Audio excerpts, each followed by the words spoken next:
Mereka belajar berbicara. Saya yakin mereka bisa berbicara semua, tetapi belum tentu berani berbicara di depan orang banyak. Apakah saya dulu bisa berbicara di depan orang banyak? Tidak. Takut, betul, takut salah, nanti malu, muncul semua.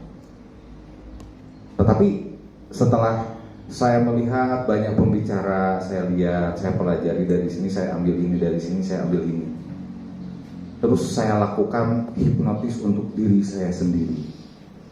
Saya duduk, saya tidurkan semua badan saya, pikiran saya masih utuh, sangat sadar.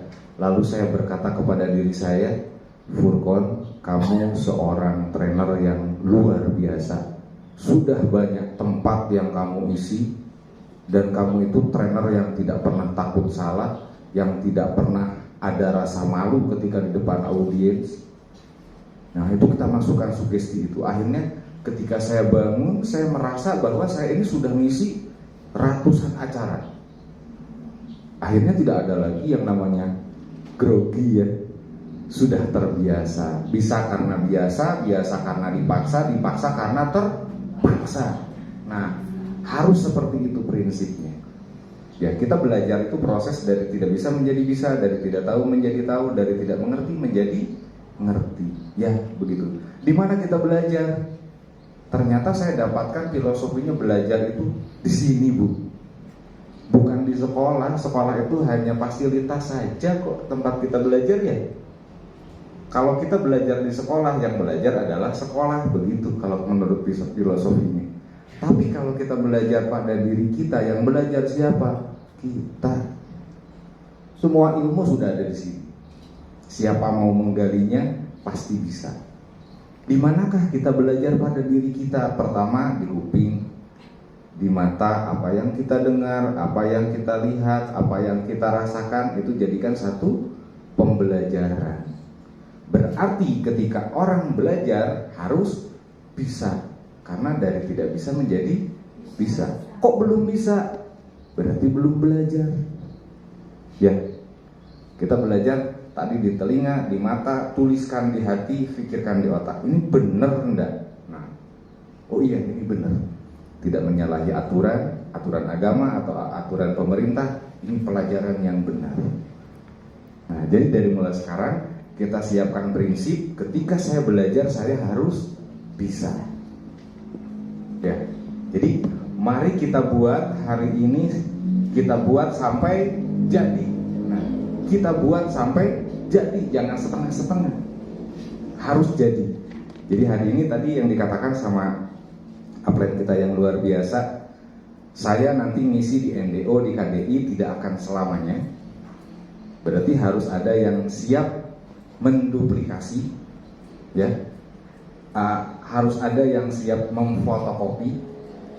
Nah, maka saya berikan hari ini materinya, disiapkan, dicatat yang penting. Nanti calon-calon pemateri bisa konsultasi dulu, ya, ini materi apa, dan saya pun nanti akan terbuka untuk teman-teman yang bikin KDI. Oh, saya pengen temanya itu NSTM dibawa ke masalah jantung, boleh ajukan. Saya ingin NSTM nanti dibawanya ke masalah diabetes, silakan diajukan, nanti saya bawa materinya ke situ sesuai request. Kalau kita materi itu saja bosan, ya. Tapi kalau istri itu saja jangan bosan loh Pak. Ya. Iya, jadi silakan. Ketika saya banyak masukan, saya ingin materi ini, justru itu akan membuat saya akan lebih pintar, lebih berpikir, dan saya tidak akan lupa dengan ilmu yang pernah saya dapatkan. Ya, dan insya Allah kita semua belajar agar kita bisa memanfaatkan ilmu ya. Ketika saya membahas produk ini, terus nanti ada yang melanjutkan duplikasi, saya insya Allah jadi orang yang mendapatkan asar yang baik ya. Dalam agama Islam ada dikatakan manusia itu memiliki pekerjaan lampau yang baik atau pekerjaan lampau yang jahat, yang salah. Jadi yang disebut, yang datang ke liang kubur adalah ilmu yang dimanfaatkan. Allah cuma sampai situ, tapi Allah tidak mengatakan ketika ilmunya jahat itu akan datang juga ke liang kubur seseorang. Jadi kita mengajarkan seseorang, ayo maling itu begini caranya nih, cara naiknya begini, cara buka gembok tinggal sempul, prak, langsung terbuka. Ya betul, saya punya teman namanya Mat Gembok, dia kalau nyolong itu cuma ditiup saja gemboknya itu terbuka sendiri. Jadi ketika kita mengajarkan itu dan dia mengajarkan lagi, itu keburukannya terus dapat. Ketika kita meninggal, dapat terus. Tetapi ketika itu ilmu yang baik yang kita manfaatkan, itu datang terus kebaikan itu. Ya, insya Allah kita bagian daripada orang-orang yang akan selalu mendapatkan kebaikan daripada ilmu-ilmu yang kita manfaatkan. Kita langsung saja ya. Tadi kenalannya sudah ya Bu ya. Iya, Ibu kan sudah tahu ya. Istri saya baru satu ya Bu. Iya. Gimana? Iya. Baik, kita langsung saja kepada materi kita. Tetap saya akan selalu membuka kenapa kita menjadi sakit dan apa itu sakit, apa itu sehat ya. Sakit itu dimana kondisi tubuh seseorang dalam keadaan tidak baik secara fisik atau secara mental. Itu orang sakit. Ya, kenapa? Karena tubuh manusia itu dualisme. Ada badan kasarnya, ada badan halusnya. Dan dua-duanya ini tidak bisa terpisah. Ketika badan kasarnya sakit, maka badan halusnya itu pasti sakit. Ya. Maka saya selalu ketika saya punya pasien orang stroke, setelah saya cek tensinya, oh tinggi, ya dia stroke dari tensinya nih, atau dari gula darah, atau dari asam urat. Karena gula darah, asam urat tinggi bisa menyebabkan stroke semuanya, tidak hanya tensi tinggi ya. Tetapi saya akan menggali lagi dari tubuh halusnya. Apa yang sedang dipikirkan beliau ini sehingga tensinya naik, gula darah naik, sehingga jadi stroke begitu. Nah, makanya di sini ada yang namanya holistik. Tadi saya mengatakan di depan judulnya terapi holistik. Ternyata pengobatan itu harus menyeluruh. Tidak hanya minum obat saja, tetapi perlu obat hati, obat emosi, dan obat pikirannya. Kita gali. Ya, ada kalanya ya kita tolong semuanya gitu, tidak hanya kita obatin penyakitnya. Jadi ternyata yang menjadikan seseorang sakit itu yang pertama adalah dari urusan dengan badan halus itu adalah dengan pola hidup, dengan apa yang kita makan, apa yang kita minum, dan pola istirahat kita. Ya. Semalam pada begadang enggak? Enggak ya?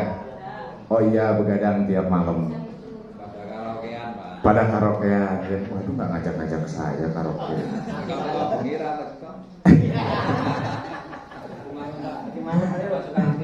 Iya, nanti kita nyanyi lagi, Pak. Ya. Betul, karena hobi saya tuh tinggal nyanyi. Sekarang hobi balapan trail udah tidak boleh, udah tua kata anak saya. Hobi mancing, jadi mancing perkoro sekarang. Iya. Terus hobi yang lain-lainnya pun berburu, udah mending berburu duit sekarang. Ya. Nah, jadi ternyata dari kita sering begadang, hati-hati loh Pak. Ya. Pada malam hari tubuh manusia melakukan satu proses yang namanya detoksifikasi pada fungsi hati. Ketika kita tidur melewati jam 10 malam, maka kita akan melewatkan proses detoksifikasi dari jam 12 sampai jam 3 subuh. Jadi diusahakan paling malam itu jam 10. Tapi sekali-kali begadang boleh. Boleh kata Roma Irama, yang penting ada tujuan dan artinya. Ya, begitu kan? Karena memang penting, kayak semalam saya harus begadang, pulang sore nyiapin materi dulu yang ini. Terus ternyata rumah yang bawah belum bersih ya, tak beres-beres dulu. Terus kebetulan sebetulnya hari ini saya ada acara.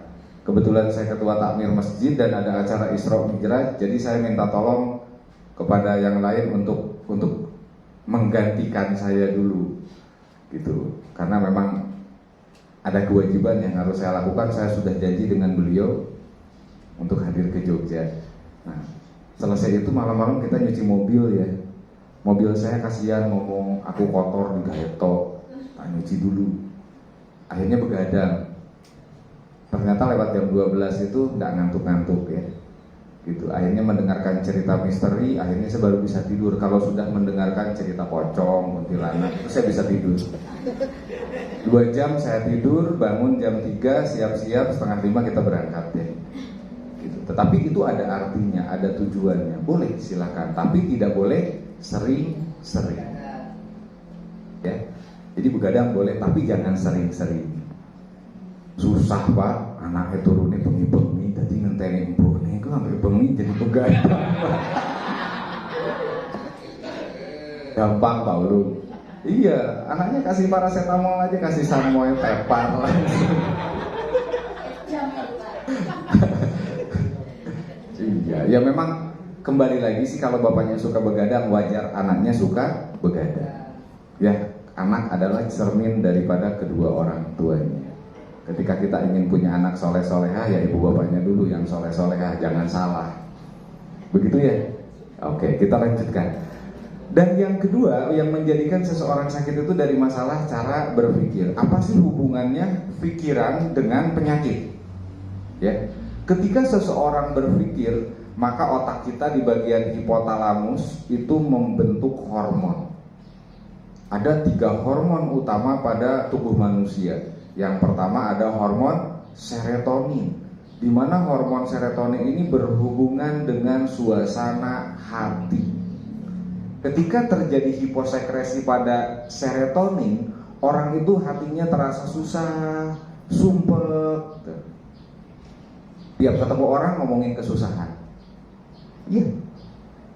Akhirnya berpikirnya susah. Kata Allah, karena kamu berpikir susah, ya sudah aku kasih susah. Kan pikiran adalah doa ya. Ketika kita berpikir susah, kata Allah, berarti kamu tuh menganggap aku tidak ada. Kok masih susah saja? Padahal Allahus Somad, Allah tempat bergantung setiap umatnya. Kenapa kamu susah? Kan ada aku, gantungkan sama aku. Kita tetap berpikir susah, ya pasti susah.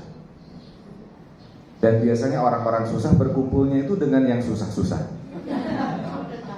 Iya, ketemu ke sini. Jadi nanti chemistry-nya ketemunya begitu. Ketika ngobrol, iya aku juga susah begini-begini, datangnya ini, iya sama susah. Itu kan orang susah semua. Ya, betul. Saya ketika saudara saya datang ngomongin kesusahan, 1 kali saya tanggapi, 2 kali saya tanggapi, 3 kali saya tinggal. Kok ditinggal? Soalnya sampai itu orangnya orang susah. Saya tuh tidak suka dengan orang susah. Tiap datang ngomongin susah. Jadi hidup itu jangan dibuat susah. Ya, makanya stok MSTM itu yang banyak, biar kita berpikir bagaimana cara menghabiskan produk ini. Ya, kita bergabung di NASA tapi tidak pernah stok produk, lucu. Ya tidak jualan, nggak ada semangat untuk berjualan. Iya, saya aja yang ngisi acaranya tidak boleh jadi member, dan insya Allah baru mau jadi member saya. Ingin saya, Pak, kok nggak boleh sih? Kenapa ya? Ya sesama manusia kok nggak boleh, masa? Apa bedanya saya sama Pak Ulu? Ya, saya juga bawa di mobil saya sekali bawa 400 ya NSTM itu. Serius, boleh dicek mobil saya. Jadi dimana ketika kita punya produk kita bawa, ada saja di jalan itu pasti laku. Boleh dicek, ada 1 dus besar di mobil saya, itu isinya 400 kan? Ada 10 kali 40 kotak box itu kan. Itu saya bawa di jalan pas santai, ada ketemu orang ngobrol-ngobrol, kita arahkan ke masalah kesehatan. Akhirnya dengan bahasa-bahasa kata-kata yang penuh hipnoselling, mereka terhipnotis. Ya, kata Demian sempurna, kan begitu ya. Ketika closing, itulah yang sempurna. Nah, jadi selalu bawa produk kemanapun kita jalan. Itu penting. Nah, jadi ternyata dari cara berpikir, orang pasti sakit kalau cara berpikirnya salah. Selalu berpikir tidak punya uang, padahal masih makan kan ya.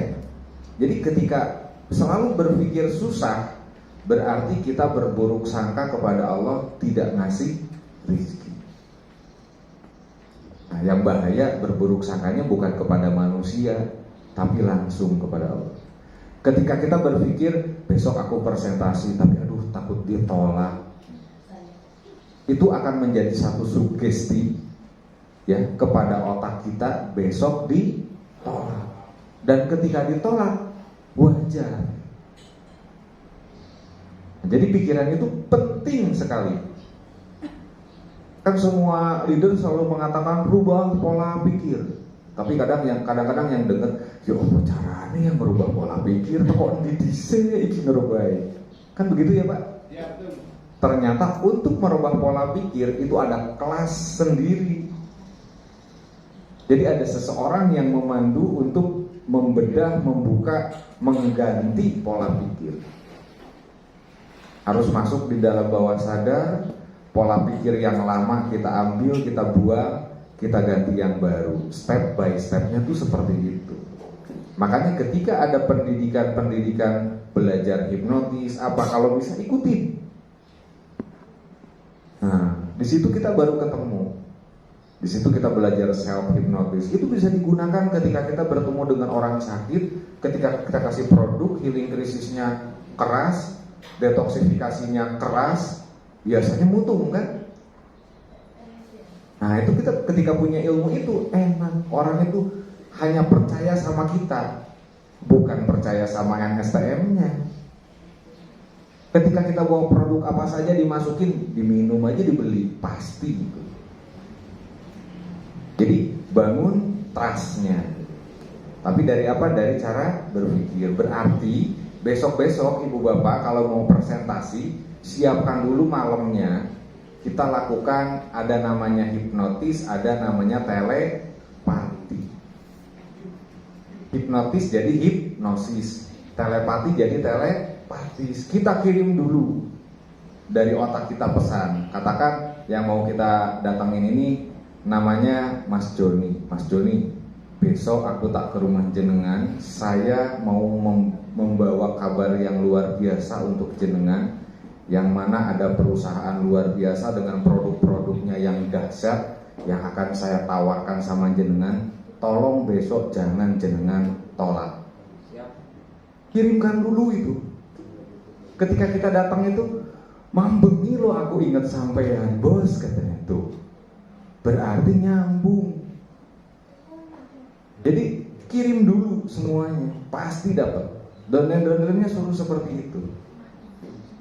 Jujur ya, saya dulu pernah berjualan perabotan dapur, saya pikul loh Bu, Pak. Iya.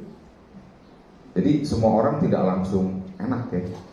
Saya mengalami, padahal saya sudah sarjana, saya sudah apoteker, tapi dalam situasi dan kondisi tertentu, saya akan menyimpan dulu kesarjanaan itu. Perut saya butuh makan, badan saya butuh tempat tidur. Nah, ketika saya jualan itu kalau ada perempatan saya selalu bertanya, kanan apa kiri atau lurus? Saya tanya kepada diri saya. Tuh kadang di kuping saya belok kiri, pas belok kiri, wah ibu-ibu lagi banyak. Karena yang saya bawa perabotan dapur ya musuhnya ibu-ibu kan. Nggak usah ditawarin, tak simpen, terus kita bagikan telepatinya. Ayo Bu beli barangnya, satu. Alhamdulillah ada yang datang bawa nasi sama minumnya. Akhirnya dagangannya habis, perutnya kenyang. Nah itu kita pakai itu. Semua manusia memiliki kemampuan yang namanya telepati. Diawali dari ada yang namanya firasat dan feeling. Ya, kalau firasat itu biasanya dengan saudara, dengan orang tua. Kok aku inget bapakku ya, kenapa ya? Tiba-tiba kita telepon, oh iya bapak lagi sakit. Itu adalah yang mana bapak itu memberikan informasi lewat pikirannya, ingat kepada kita tapi kita membacanya tidak bisa secara langsung ya. Kita membacanya abstrak gitu. Kok inget, cuma inget saja. Jadi semua manusia memiliki itu. Jadi mari gunakan pikiran kita untuk menjadikan kita sukses ya, dengan selalu berpikir yang positif. Yang ketiga, yang menjadikan seseorang menjadi sakit tubuhnya itu adalah dari manajemen emosional. Masalah emosional ini betul-betul 85% membentuk tubuh orang sakit.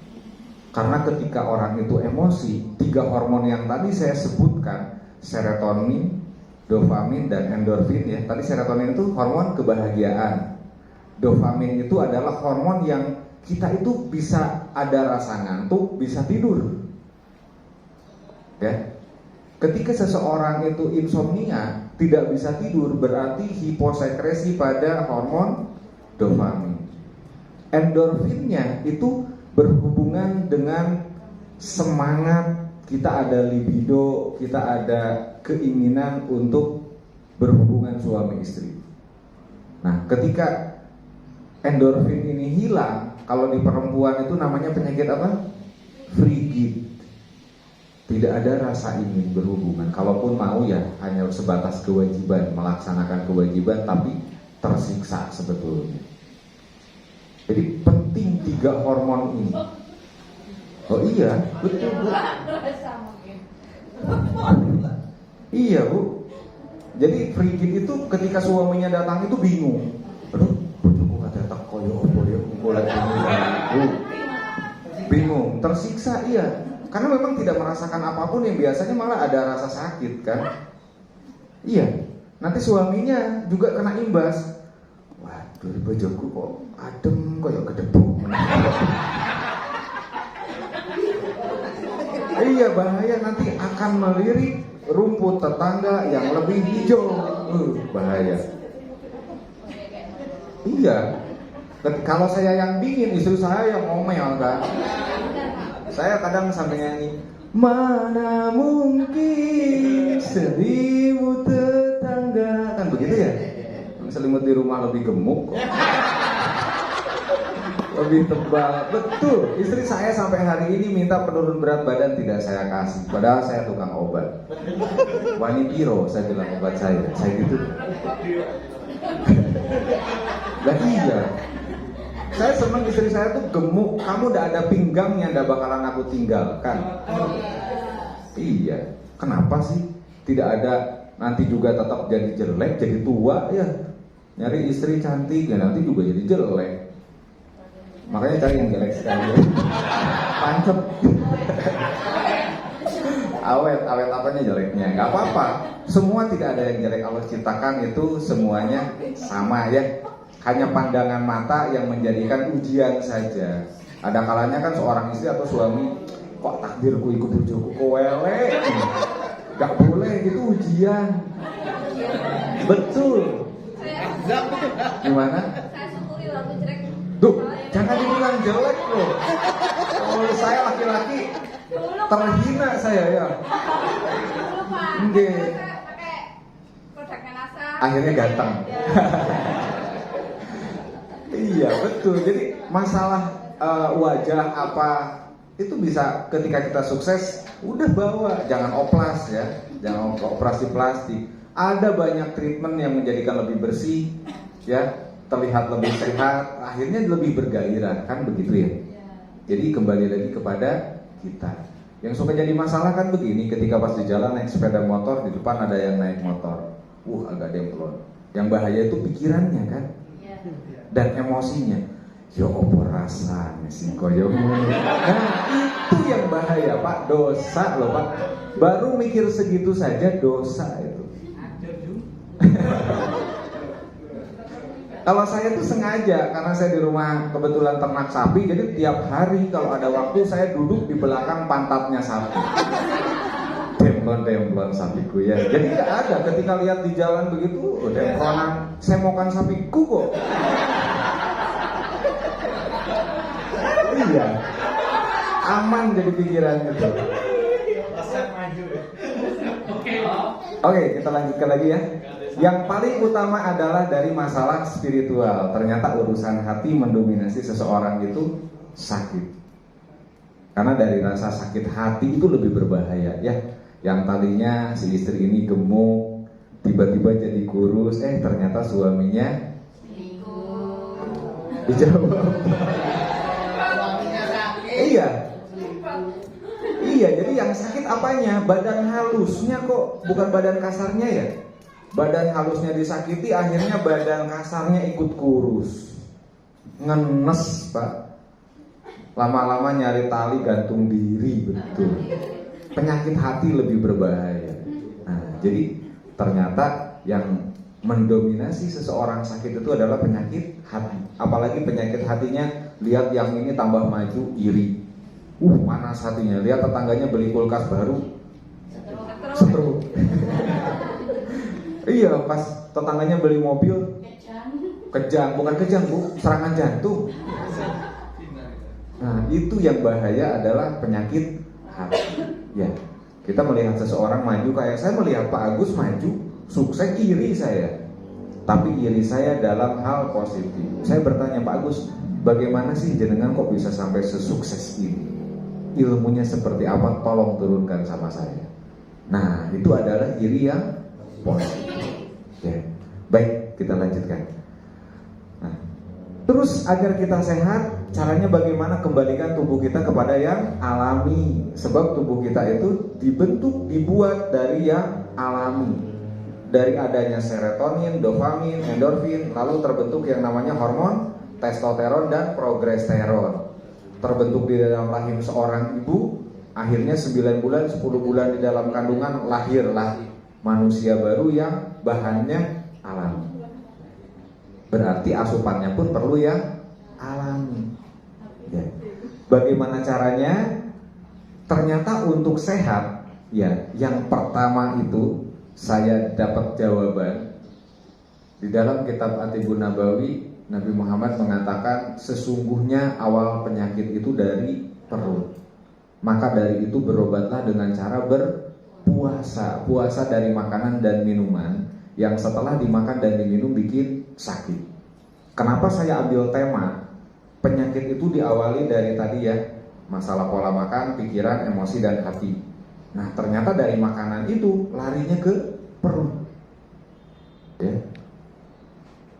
Jadi ketika perut seseorang sakit, bermasalah, maka penyakit jantung akan tumbuh, penyakit stroke akan tumbuh. Itu masalahnya hanya dari perut.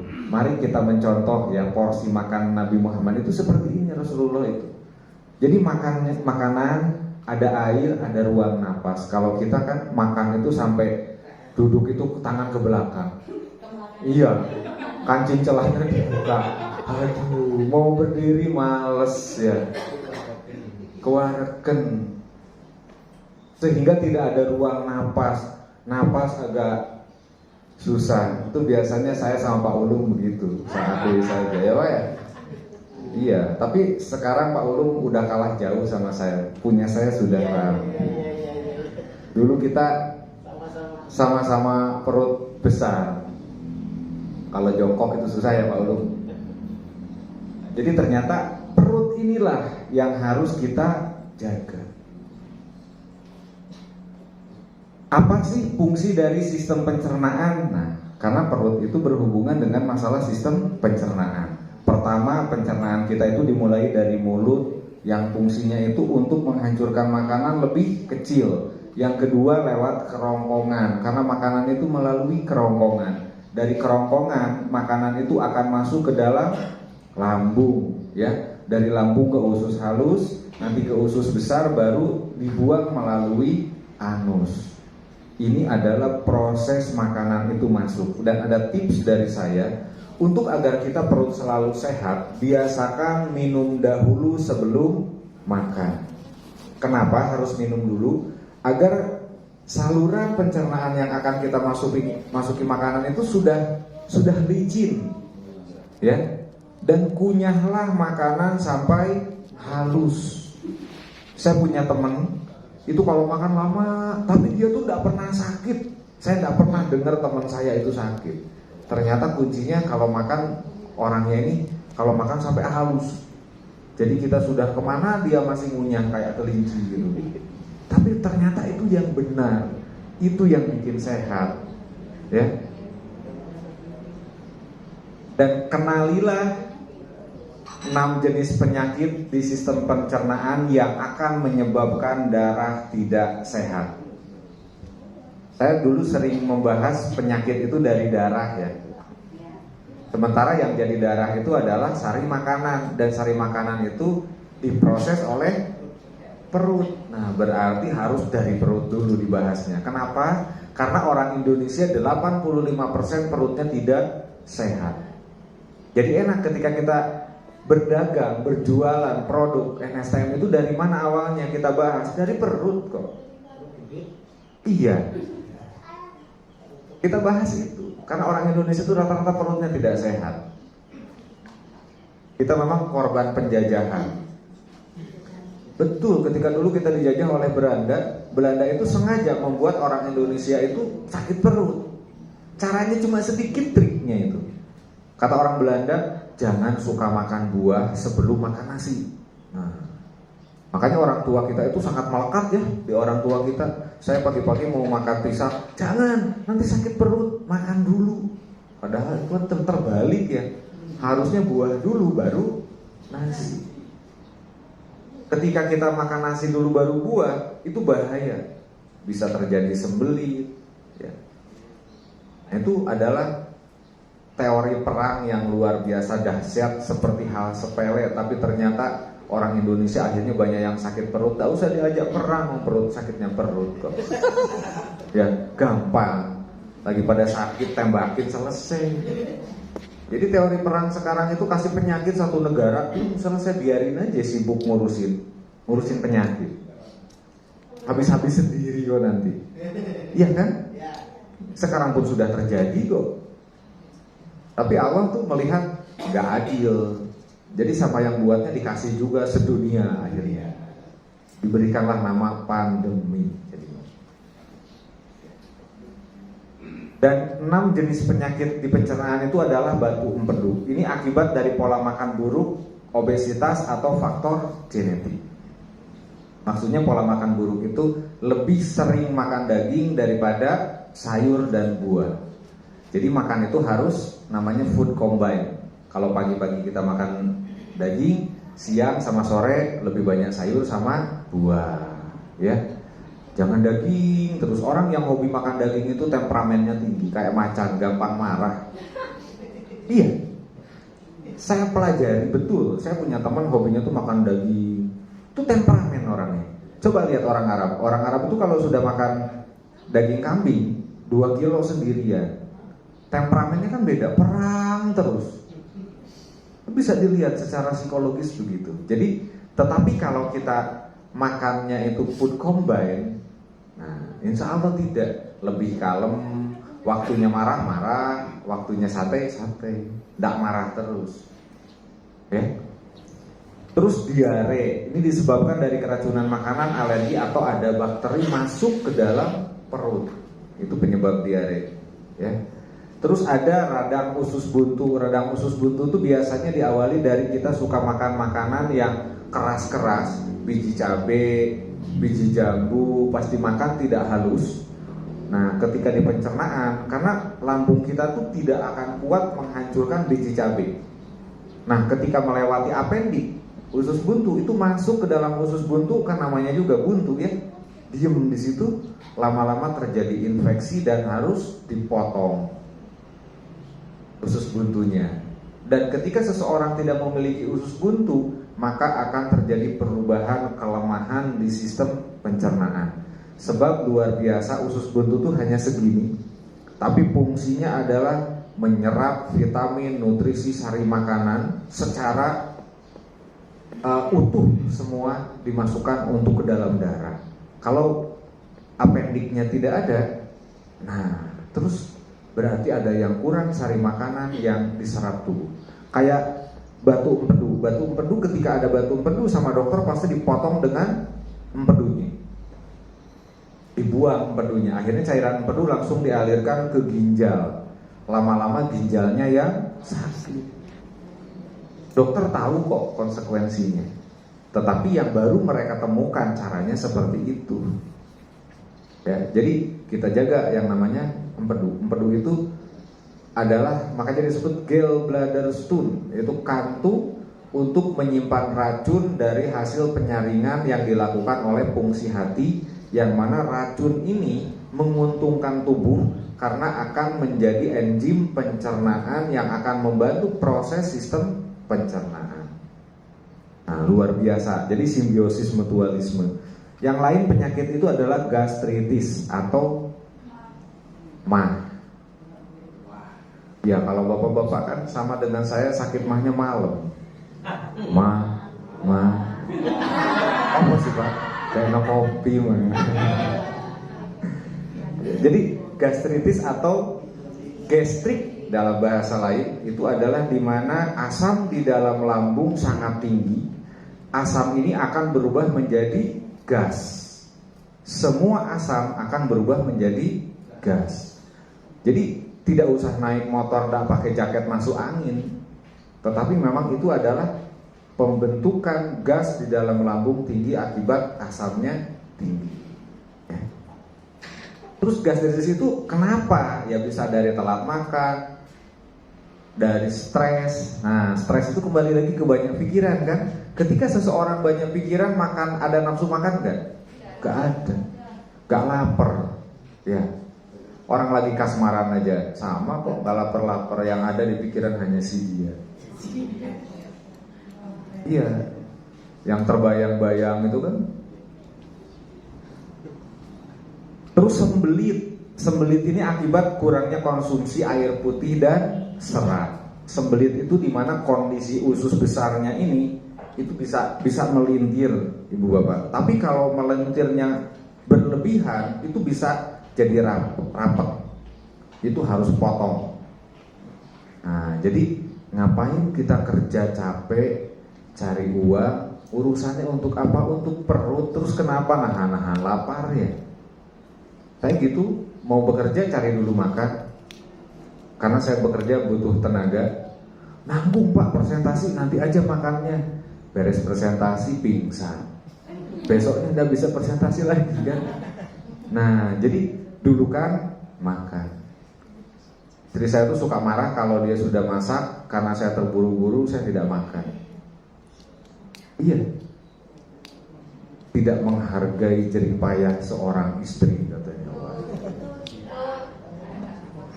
Ya, begitu kan ya Pak ya?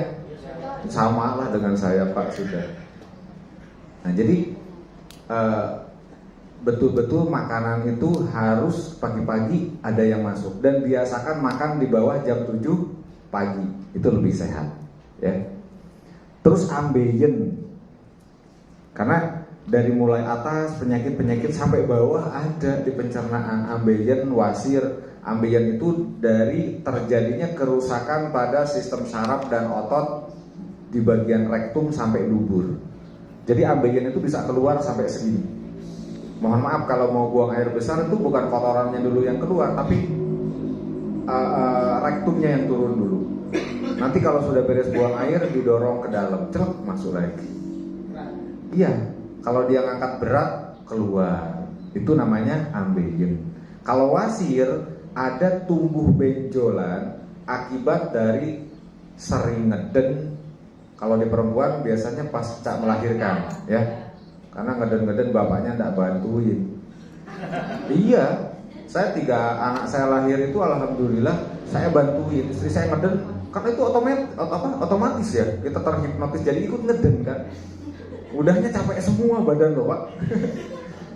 Iya, alhamdulillah saya anak 3 saya tahu keluarnya seperti apa. Malah yang terakhir yang potong ari-arinya saya, karena bidannya lagi ke kamar mandi, bayinya keluar. Jadi saya sangat tahu seperti prosesnya begitu. Dan setelah itu istri saya keluar wasir. Jadi wasir itu pembuluh darah perifer yang membesar. Kenapa berdarah? Mudah berdarah, karena kotoran itu pasti berdarah pembuluh darah perifer. Karena pembuluh darah perifer itu tipis sekali. Ketika kena tangan begini, itu langsung pecah. Jadi kena kotoran tuh pasti berdarah. Dan orang yang sakit wasir itu sama, serem juga. Kalau duduk gak kuat lama joget. Istri saya, kenapa sih Mak? Panas, sakit katanya. Aku wasir. Kita obatin, alhamdulillah sekarang sembuh total. Kalau ke dokter harus apa? Operasi, tidak ada lagi, ya. Nah, jadi kita harus kenal dengan penyakit-penyakit, dan ini penyakit ini banyak sekali terjadi. Orang sakit wasir, ambeien cuma jarang mengakui, malu rata-rata. Ya. Dan ini gejala-gejala dari penyakit-penyakit tadi. Perut terasa begah, penuh, dan bahkan terasa kaku karena tumpukan tinja sudah tertumpuk sekitar 1 minggu. Nah, ini adalah tanda-tanda gejalanya. Sering terdengar bunyi-bunyian di dalam perut, kruk, kruk, kerucuk, kerucuk, kerucuk gitu. Ya, judul lagunya itu ya Keroncongan. Bisa saja lapar. Kayak bentar lagi kan teman-teman pasti keroncongan, nyanyi semua perut. Memang waktunya makan siang kok. Nah, terus menurunnya frekuensi buang air besar. Hati-hati ketika buang air besar kita itu frekuensinya menurun. Harusnya setiap pagi. Ini kok tidak 2 hari sekali, berarti ada masalah di pencernaan. Dan produk kita NSTM itu betul-betul mengobati penyakit itu dari pencernaannya dulu. Ya, yang lain kan ini untuk kanker gitu, langsung larinya ke kankernya. Perutnya dari benerin dulu ya percuma. Karena semua yang diserap oleh darah itu hasil dari perut. Kalau perutnya sehat, kira-kira akan mendapatkan darah yang sehat tidak? Tidak. Kalau perut tidak sehat, tidak akan menghasilkan darah yang sehat. Ya. Perut itu sistem penyaringan. Kalau saringannya bolong-bolong, malah racun-racun yang terbawa masuk, yang mengendap di dinding usus, di dinding lambung, itu yang terbawa masuk ke dalam darah, sehingga kolesterolnya naik, asam uratnya naik. Kenapa asam urat naik? Karena ginjalnya sering terracuni oleh sari makanan yang sudah beracun. Kenapa orang sakit asam urat? Karena ginjalnya rusak, bahasanya begitu. Karena yang menyaring asam adalah ginjal.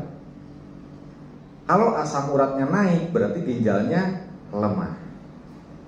Yang harus diobati bukan diturunkan kadar asam uratnya, tapi diobati ginjalnya agar asamnya tersaring kembali dengan baik, sehingga asam di dalam darah tidak naik. Jadi tidak sakit asam urat. Kan saya sering ngasih tahu ya, cara ngecek asam urat yang paling mudah adalah, katakan ada bengkak di lutut, di kaki. Ngeceknya gampang, lari kamar mandi, pipis. Pas pipis jilat, asam, wah asam urat. Iya, kan asam urat dalam bahasa kedokteran namanya uric acid. Air pipis yang terlalu asam. Kok sering pipis, aku kencing manis nggak? Pas pipis ya jilat, manis, waduh kencing manis. Iya, mudah ceknya sebelum pergi ke dokter. Yuk, praktek yuk. Atau yang biar tidak membingungkan ya, itu pergi ke belakang rumah. Ada semut nggak? Oh semut di situ, semut aku ikut pipis, pipis di situ. Nanti sambil dilihat, kalau semutnya nyamperin ke air pipis kita, berarti betul manis air pipisnya. Berarti asam kencing manis, bukan asam urat.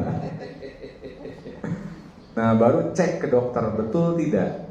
Ya, kan udah tahu ya gejala kencing manis itu apa saja? Pipis. Sering pipis. Yang kedua? Pipisnya dikit-dikit. Sering lapar. Yang ketiga? Badan lemas itu kalau sudah tinggi sekali. Ngantuan, ya sering ngantuk. Terus?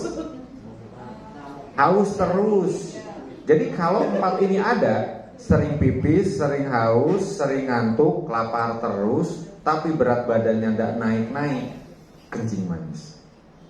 Ya, itu 4 gejala itu ditemukan berarti positif itu. Oke, kita lanjut. Terus apa yang terjadi jika pencernaan tidak sehat? Yang terjadi adalah darah kita tidak sehat. Ya. Karena sudah dikatakan darah itu memiliki fungsi, atau salah satunya adalah mentransportasikan sari makanan. Ya, hasil sari makanan yang tidak sehat maka akan menjadi darah yang tidak sehat. Berarti jaga perut kita ini harus dijaga. Ketika kita minum NSTM setiap hari 3 kali 5 tetes minimal, berarti kita sudah investasi kepada perut kita agar perut ini sehat dan menghasilkan darah yang sehat. Sementara kita itu hasil dari apa? Dari darah kan. Makanya ada yang bahasa mengatakan keturunan itu, darah keturunan itu kan mengalir ya. Kita dari darah kan. Nah, kalau kita tidak sehat, terus kita menurunkan darah kita kepada anak, maka akan jadi darah yang tidak sehat. Kita ingin punya anak sehat, ibu bapaknya tidak sehat, ya sulit mau sehat anaknya. Ya, makanya penyakit itu ada penyakit keturunan, dan hampir semua penyakit degeneratif itu adalah keturunan. Tensi tinggi diturunkan, asam urat diturunkan, sakit jantung diturunkan, diabetes diturunkan. Sakit jantung berhubungan dengan hormon pasti. Karena di dekat jantung ada yang namanya kelenjar plexus solaris, itu menghasilkan hormon agar jantung itu detak iramanya bagus. Ketika kelenjar plexus solarisnya tidak mendapatkan 3 hormon yang tadi, maka detak jantung diafragmanya mulai berubah. Agak sedikit derdek. Nah, berarti ada beberapa hormon yang hiposekresi itu. Jadi mari kita jaga perut kita dengan selalu investasinya apa? Ya minum NSTM. Jadi sebetulnya kita berjualan tuh enak bahasanya. Iya, investasi yang paling luar biasa tuh apa Bu Pak? Itu kesehatan. Dan setiap penyakit itu diawali dari masalah perut Pak. Kayak seseorang tensinya suka tinggi, urusannya dengan apa? Dengan makanan juga ya. Aku tidak mau makan ini, nanti tensi naik. Itu berhubungan dengan pikiran, dengan sugesti. Aku kalau makan ini nanti sakit perut. Beneran pasti. Tak bisa pisah itu.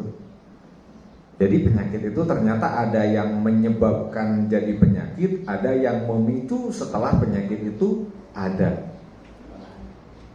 Ya, betul ya Bu ya? Penyebab penyakit diabetes adalah rusaknya fungsi kelenjar pankreas, tidak bisa menghasilkan insulin. Lalu akan dipicu dengan konsumsi makanan-makanan atau minuman yang manis. Tuh. Ketika seseorang terlalu banyak gula di dalam darahnya, wajahnya pun tidak manis lagi. Ya, orang diabetes kan cenderung berubah warna kulit, bentuk kulit, tuh, jadi kaku semua. Saya bilang yang cantik aja hilang cantiknya, yang tampan hilang cantiknya kalau sudah kena diabetes. Apalagi jelek.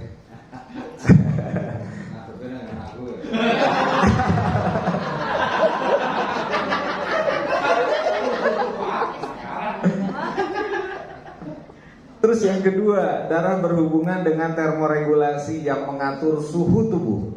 Suhu tubuh itu akan meningkat jika di dalam darah ada kuman, ada virus. Kuman itu lewat mana? Bisa lewat pernapasan, bisa lewat pencernaan. Tuh. Balik lagi ke sana kok. Terus sebagai sistem homeostasis yang mengatur keseimbangan tubuh, sebetulnya yang pas homeostasis itu artinya yang mengatur sistem gerak otomatis tubuh, di mana fungsi hati itu betul-betul bekerja menyaring racun yang dikenali tubuh. Terus ginjal bekerja menyaring racun yang tidak dikenali tubuh. Jantung berdetak dalam 1 menit antara 70 sampai 110, itu yang normal. Tensi darahnya selalu 120/80. Itu adalah sistem homeostasis. Ketika detak jantungnya melemah, berarti sistem otomatis jantungnya rusak. Ternyata yang otomatis bukan hanya vario, jantung itu otomatis, tidak disuruh berdetak terus. Ketika kata Allah berhenti, berhenti. Mati ya Pak. Belum tentu Pak. Ada yang jantungnya berhenti tetapi tidak mati Pak. Jadi dinyatakan mati adalah ketika MBO namanya, mati batang otak, pasti mati betulan. Jantungnya berhenti tapi ternyata batang otaknya masih berdetak, maka dokter akan melakukan tindakan disetrum bagian dadanya kan, dikejutkan, karena batang otaknya masih hidup. Kalau batang otaknya tidak hidup, ya sudah. Nah, jadi belum tentu orang jantungnya berhenti itu mati.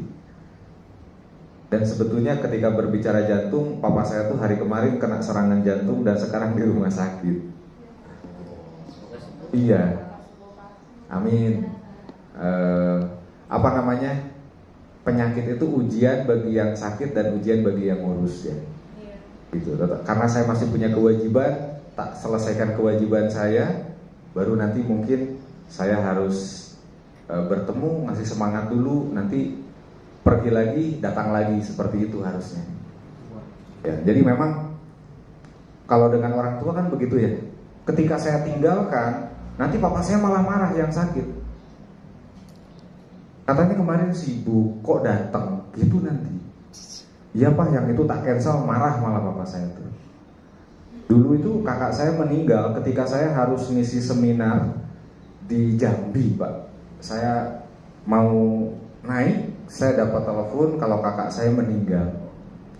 Saya suruh pulang. Saya bilang di sini sudah ada yang nunggu saya sekitar 500 orang. Saya harus ngisi seminar.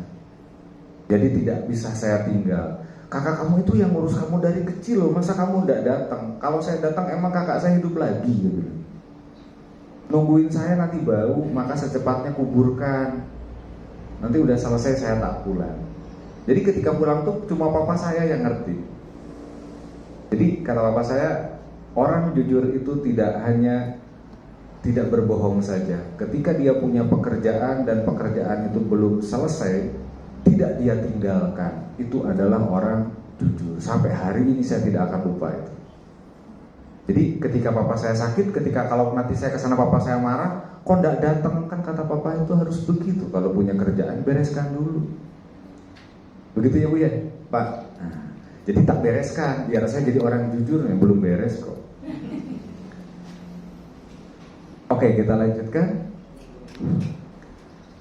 Dan ketika perut kita tidak sehat, maka yang akan dihasilkan adalah darah-darah yang tidak sehat. Salah satunya sel darah yang tidak normal atau yang berantai panjang ya, menjadi pembekuan, atau ada jenis namanya itu sel darah merah ROLU, di mana ketika darah sampai ke kondisi ini jumlah oksigen yang dapat diangkut sangat akan kurang. Gara-gara perut menjadikan darahnya kental, oksigen pun sulit diangkut. Ya. Kondisi ini disebabkan oleh dehidrasi tinggi lemak dan diet protein dan keasaman tinggi atau kekurangan air.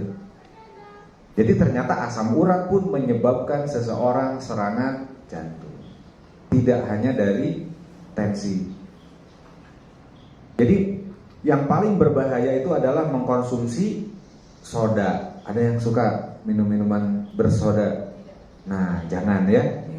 Gitu, kayak di kita kan banyak tuh, ada Coca-Cola, Fanta, dan itu adalah produk dari Amerika. Jadi membuat sakit satu negara, membuat bodoh satu negara tanpa terlihat, masukkanlah produk-produk yang tidak sehat ke negara itu. Pasti orangnya tidak sehat, anak-anak kecil otaknya nggak cerdas, gampang saya bilang, nggak usah diajak perang, nanti kalah sendiri.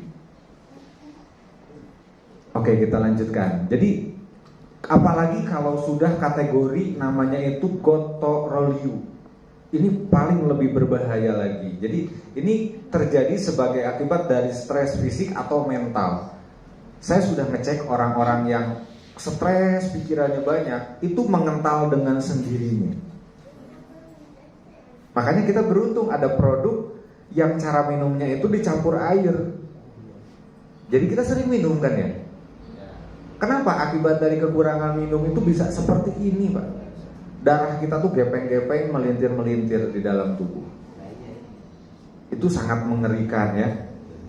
Ini akan menyebabkan tekanan darah tinggi. Terus fisik atau mental yang mengirimkan sirkuit listrik melalui tubuh memaksa sel untuk mengubah muatannya. Ini sehingga orang disebut dehidrasi.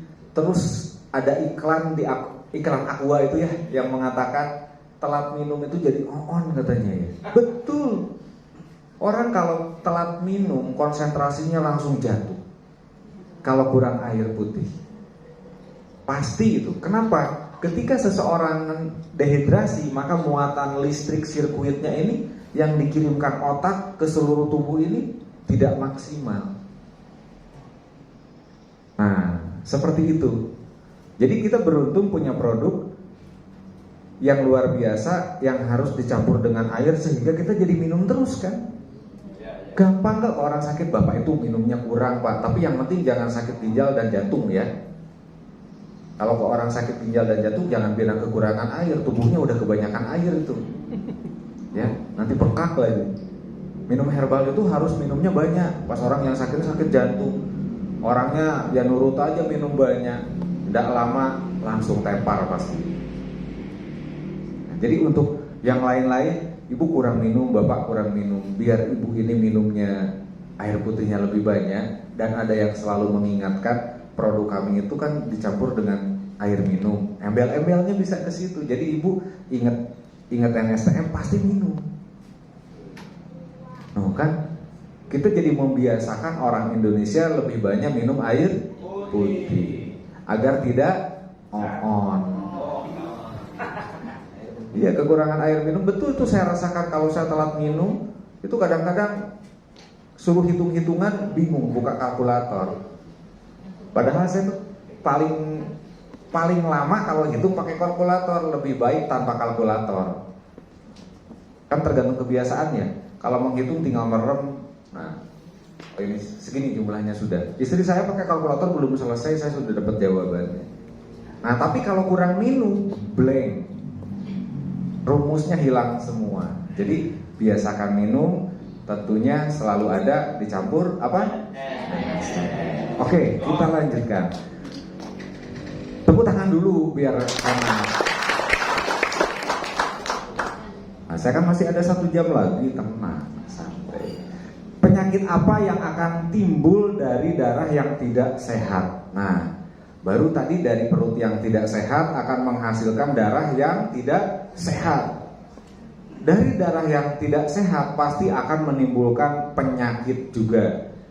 Penyakitnya apa? Penyakit hipertensi. Ini pasti ya, kolesterol yang tinggi menyebabkan saluran darah menyempit, terjadi hipertensi dan penyumbatan. Kenapa kok dari kita kurang air, darah itu pasti mengental. Kalau kita kurang minum, darah pasti mengental. Pembuluh darahnya pasti banyak yang tersumbat. Saya ambil contoh begini, ada saluran solokan, ya, di mana airnya tuh mengalir terus. Jadi ketika ada sampah nih dari pohon jatuh ke situ ya, terbawa daunnya kan, berarti salurannya kan selalu bersih ya, selalu jalan. Berbeda dengan orang-orang atau berbeda dengan solokan yang kategorinya itu dalam bahasa tertier. Nama tertier itu ketika hujan lebat baru banjir, tapi tidak ada hujan, tidak ada airnya. Itu lebih berbahaya karena ketika datang air yang banyak pasti mampet dan banjir. Jadi di dalam darah kita pun sama, di dalam pembuluh darah ini. Ketika kita minumnya sering, maka aliran darahnya itu bagus terus mengalir. Nah, ketika kita sesekali minum langsung banyak, ini malah akan mengganggu seperti terbentuknya ini. Paham kan maksud saya ya? Nah, jadi kalau kita umpamakan minum itu di dalam tubuh kita, di dalam pembuluh darah kita, kalau kita minumnya sedikit-sedikit sering, ya, itu pasti aliran darah kita bagus. Tetapi sekali minum banyak, itu malah berbahaya. Orang selalu bilang banyak minum, tapi bukan berarti 1 gelas besar dihabiskan langsung. Sedikit-sedikit tapi sering. Ya kan ibadah juga gitu ya. Tak sekalian aja 17 rakaat, wis 5 waktu sekaligus. Allah enggak mau kan ya. Nah, oke, kita lanjutkan. Dari hipertensi jadi stroke. Tuh, stroke sendiri ada beberapa jenis stroke. Kalau di wajah namanya apa? Stroke apa? Hanya wajah saja? Migrain. Bell palsy. Ya, kalau dari bagian tulang belakang yang terganggu dari otak namanya cerebral palsy. Berbeda. Terus ada lagi stroke sistemik atau iskemik. Itu akibat hanya pembuluh darahnya melembung nih. Melembung saja stroke. Apalagi infrak pecah. Nah, jadi ada beberapa jenis stroke. Jadi kalau Bell palsy itu bisa terjadi di usia-usia 30 tahun. Kemarin saya ketemu tukang nasi goreng yang tidak menyadari kalau wajahnya itu Bell palsy, stroke. Loh, Mbak, kok menceng Mbak wajahnya gitu kan. Pas saya minta nasi goreng, beli nasi goreng, enggak, biasa aja. Coba lihat di HP-nya. Pas dilihat, coba senyum Mbak. Iya ya, kok bibir saya gini katanya. Hidungnya agak pindah. Mas, kenapa ya saya? Terus tak terangkan. Nah, enaknya punya ilmu di situ. Jenengan itu kena Bell palsy Mbak. Itu ada pembuluh darah di otak yang ke bagian wajah itu tersumbat. Terus harus bagaimana ya, minum obat. Nah, akhirnya kan closing produk kita. Jadi Allah ngasih rezeki itu gampang. Saya mau beli nasi goreng, dapat rezeki. Gratis nasi gorengnya. Pas mau dibayar, jangan Mas, makasih konsultasinya. Nanti obatnya anterin ya. Iya, untung deket. Lari dulu kan kita ngambil produk, caranya seperti ini itu. Enak. Jadi ketika kita memahaminya mudah. Oke, kita lanjutkan. Dan seperti ini terjadinya stroke. Darah dari jantung ada yang menyumbat. Nah, naik ke bagian otak. Ketika masuk ke bagian otak, maka di pembuluh darah otak, gumpalan ini menyumbat di pertigaan pembuluh darah. Ketika menyumbat di sini, maka wilayah yang ini, otak, sebagian otak akan kekurangan darah.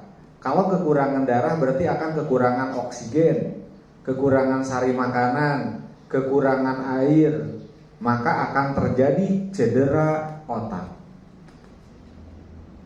Jadi ternyata Allah masih penyakit seseorang itu tidak rumit ya. Kata Allah, darah gumpal, nyumbatnya di sini, selesai sudah. Stroke cuma segitu kok. Saya juga suka sakit kok. Cuma ketika saya sakit itu saya, ya Allah, tidak apa-apa dikasih penyakit ini, yang penting jangan lama-lama. Ya ikhlas saja. Ketika diuji itu tabrakan, saya tidak sadarkan diri, terkapar. Tapi ketika saya sadar, tulang saya patah-patah, ya nggak apa-apa, memang salah saya kok, banter-banteran bawa sepeda motornya ya. Allah, enggak apa-apa, saya diuji dengan ini, tapi jangan lama-lama. Alhamdulillah saya 2 minggu sudah bisa naik motor trail dan jatuh lagi di tempat tabrakan.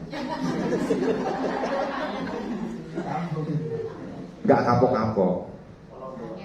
Angel, betul. Memang jadi orang tuh harus angel. Ya, angel pindah dari satu bisnis gitu. Angel menyerah. Ini angelnya yang lain ya. Bagus. Tapi kalau angel menyerah, oh itu hebat. Saya punya teman namanya Pak Rafiq itu ya, itu angel orangnya, angel menyerah beneran. Tapi jadi ngeyel kesananya. Nah, paham ya maksudnya? Jadi terjadinya stroke itu akibat ada cedera otak, di mana otak kekurangan oksigen, nutrisi, air, mineral, akibat ada penyumbatan.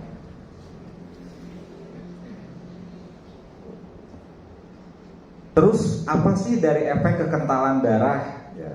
Nah, ketika seseorang darahnya kental, ini efeknya itu adalah terjadi penyumbatan. Dan ini tergantung usia orang itu, faktor penyebabnya. Ayo sekarang yang usianya di atas 40 tahun hati-hati. Sudah tinggal 40% saja pembuluh darahnya yang terbuka. Di usia 50 tahun tinggal 35% yang terbuka. Di usia 60 tahun hanya tinggal 30% yang terbuka. Itu betul. Karena tambah lama tambah usia, pembuluh darah kita tuh tambah keras. Dalam bahasa dokter ada yang tahu namanya apa? Ayo belajar biar tahu. Nanti kan kalau sudah paham istilah-istilah kedokteran, kita punya gelar. Betul. Nanti saya ajukan, saya gabungkan, ya saya daftarkan di IDI, Ikatan Dokter Imitasi. Betul. Namanya itu multiple cirrhosis. Ada pengerasan di pembuluh darah. Ketika pembuluh darah kita keras, maka gerak peristaltiknya itu akan melambat, sehingga darah yang didorong itu tidak banyak, jadi berkurang. Kalau yang tadi ada yang melembung ini namanya multiple sklerosis. Ya, sklerosis itu ada yang menyumbat. Kalau sirosis mengeras. Maka ada namanya itu sirosis hati. Dari sirosis hati itu bisa jadi hepatitis. Dari hepatitis bisa jadi kanker hati. Nyambung semua itu.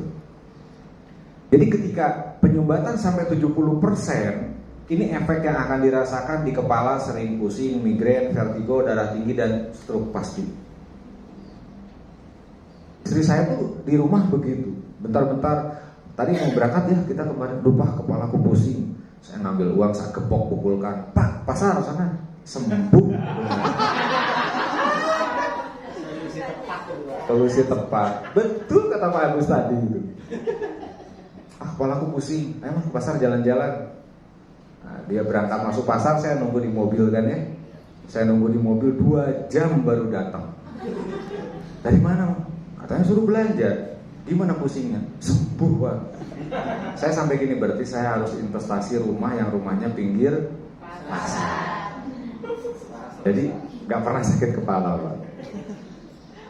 Terus ketika di jantung, ini pasti akan ditandai dengan nyeri dada, sesak napas, kesananya pasti serangan jantung. Jadi gejala orang sakit jantung itu napasnya pendek, bukan sesak ya, ngongsrong. Nah, betul, agak nanjak dikit itu ngos-ngosan, mulai geliyeng kepalanya. Kenapa? Ketika seseorang napasnya cepat, maka darah tidak bisa menangkap oksigen dengan baik. Karena ketika oksigen mau ditangkap, sudah keluar lagi. Nah, akhirnya kalau di darah kekurangan oksigen, masalahnya otak sakit lagi.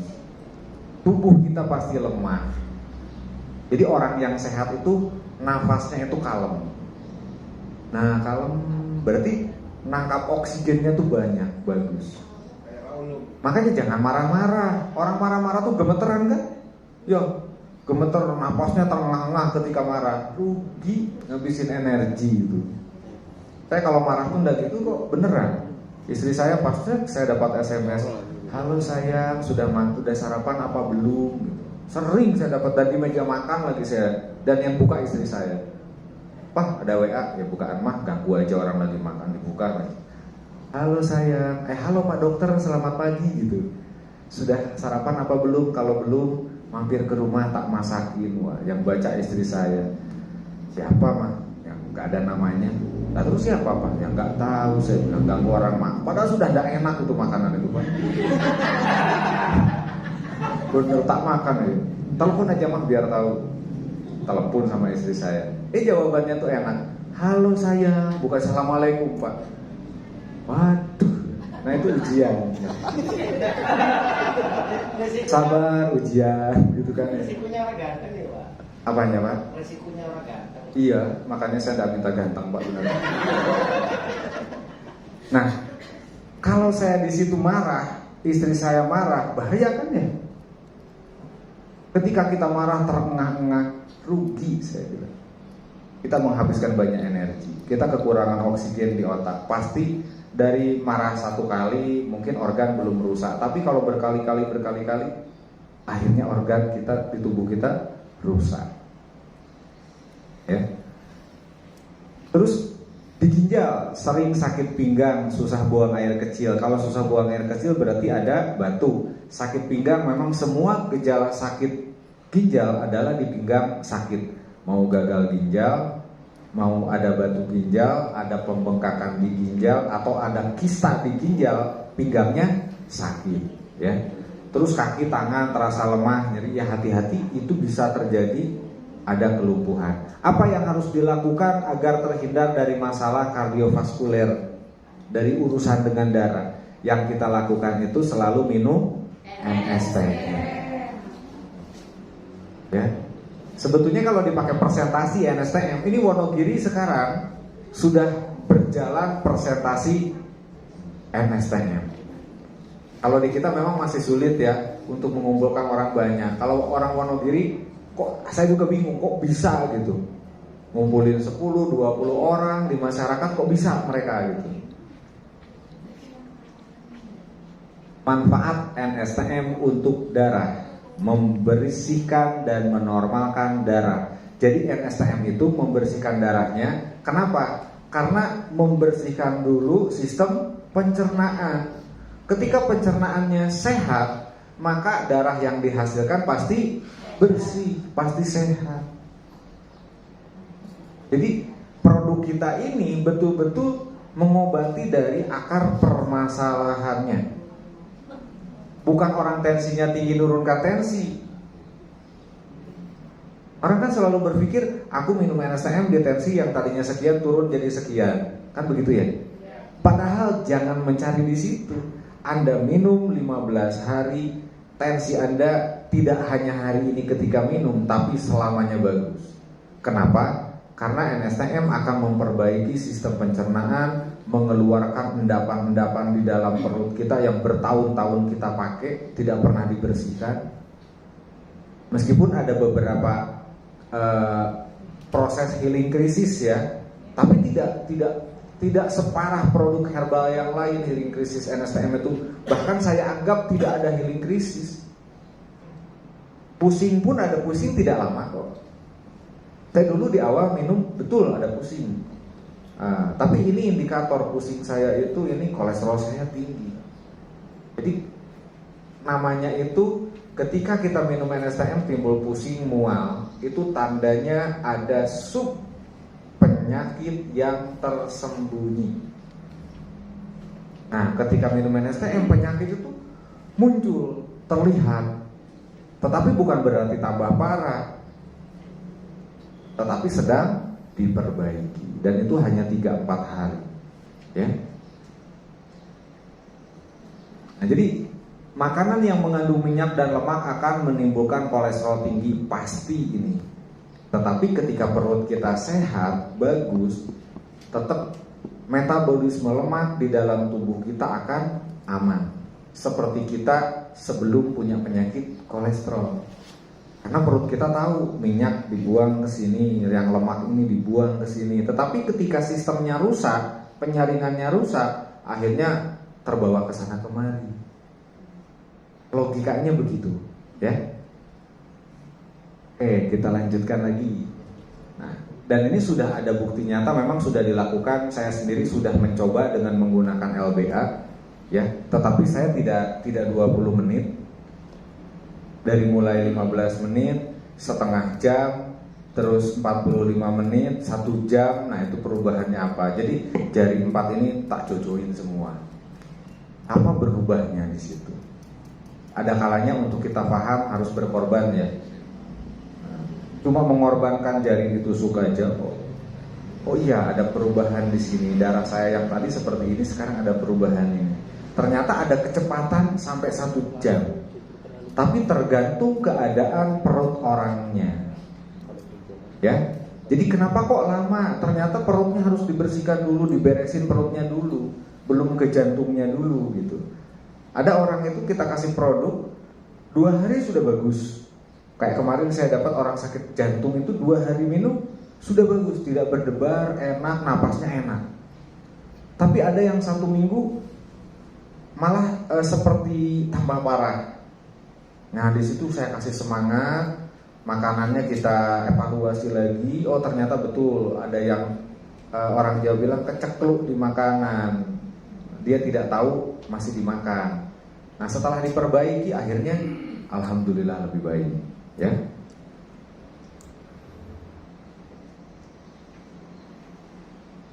Apa itu Nasa Super Trace Mineral? Tentunya setelah kita paham penyebab-penyebab penyakitnya, kita harus paham obatnya. Jadi saya akan saya ceritakan dengan detail, tapi nanti ibu bapak pasti bisa kan merangkum lebih kecil, lebih mudah untuk disampaikan. Begitu ya? Jadi NSTM itu suplemen mineral terlengkap yang mengandung 76 unsur mineral, di mana ada yang berbentuk makro dan mikro. Selain itu juga mengandung vitamin C, asam amino, protein, anti kolesterol. Anti kolesterol itu berarti anti koagulan, ya. Nanti diganti aja bahasanya, jangan anti kolesterol gitu. Harusnya itu anti debt collector. Yang bersifat alami, murni, seimbang, dan ionik, sehingga mudah diserap tubuh dan sangat berperan dalam membersihkan darah, menormalkan fungsi darah, memberi nutrisi kepada sel, meningkatkan metabolisme tubuh dan meningkatkan antibodi tubuh, dan mengaktifkan fungsi-fungsi saraf. Ya, tentunya ketika ini ingin tercapai semua, saya bilang permasalahannya yang luar biasa, produk kita itu masalahnya di perutnya dulu. Kalau perut orang itu sudah sehat, ini akan dengan sendirinya baik semua. Kebetulan saya pun bermasalah dengan perut, ya.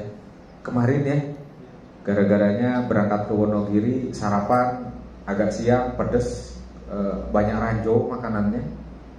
Ya karena saya beli nasi bungkus di rest area itu biar tak lama-lama gitu kan. Pas makan itu, waduh ranjau semua Pak Ulum dalamnya. Pas terakhir lagi sendok terakhir, pas cabenya di terakhir itu. Iya, udah gitu nyampe kita bertemu ya, pedes lagi kan kita makan Pak. Nah, malamnya saya nyampe Wonogiri sama panitia di sana diajak makan, ada ranjaunya lagi ya. Aduh perut saya gini, besok saya bisa nggak ngisi presentasi? Nah, akhirnya ya kan kita bawa NSTM kok. Wah, kita kasih terus kan. Pagi-pagi sebelum ngisi acara kita minum lagi. Alhamdulillah sampai pulang perut saya aman. Tetapi ketika pulang saya tahu masa jenis kotoran saya lebih berat daripada perutnya.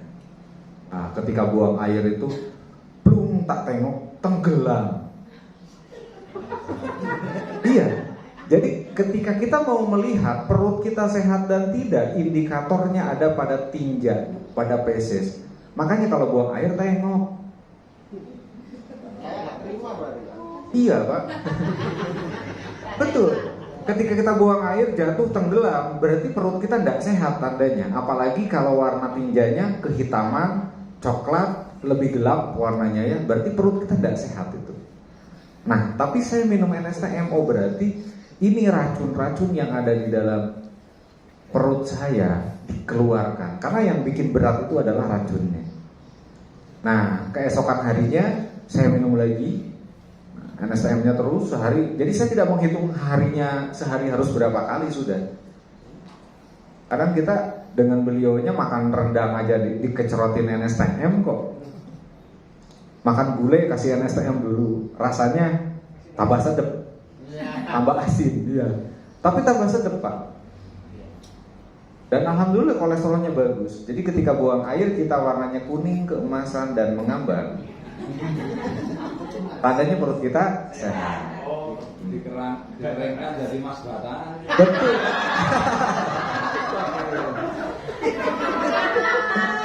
Betul, kalau nggak percaya coba aja. Burani siap, Burani. Bikin mas batangan. Iya, kita tuh hanya mensugesti begitu Bu. Ibu kalau buang air bau sekali nggak Bu? Ya biasa bau. Ibu kalau sudah minum NSTM nanti lebih bau, kotorannya seperti ini, tenggelam. Itu tandanya perut ibu tidak sehat. Kalau tidak percaya, Bu buktikan, beli NSTM 1 lalu minum, nanti lihat kotorannya seperti apa. Tuh. Iya, nggak harus pakai bahasa yang banyak kok. Ibu buktikan, pasti begitu. Itu pasti. Karena saya cobain tidak satu orang. Jadi merubah perut yang asam menjadi basah, itu pasti akan terjadi hal seperti itu. Teorinya sudah seperti itu. Ya.